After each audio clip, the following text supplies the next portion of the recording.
இன்றைக்கு உச்சநீதிமன்றம் 3 நபர் கமிஷன் போட்டிருக்கிறார்கள். அது மட்டும் இல்லை, உங்களுக்கு சொல்கிறேன், அசை ரஸ்தோகி ஓய்வு பெற்ற நீதியரசர் அவர்களுடைய தலைமையிலே இது நடக்க இருக்கிறது.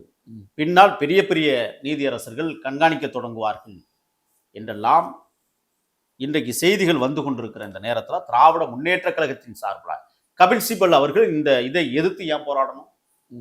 ஏன் தமிழ்நாடு அரசு இந்த வழக்கை எதிர்க்க வேண்டும்? அஜித்குமாருக்கு மட்டும் உடனே அறிவிச்சீங்களே.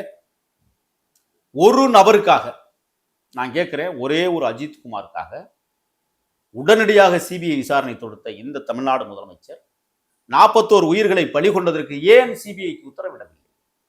ஒன்று.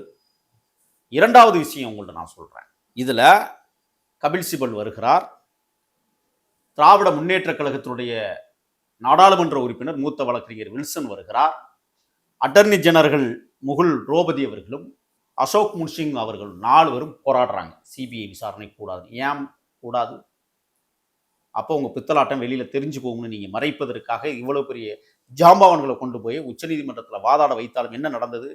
இதுல இன்னொன்னு சொல்றேன். பிரபாகரன் என்கிற ஒரு நபர் தன்னுடைய மகளையும் எதிர்கால தன் மகனுடைய கணவராக அமையக்கூடிய ஒருவரையும் அங்கே இழந்திருக்கிறார்.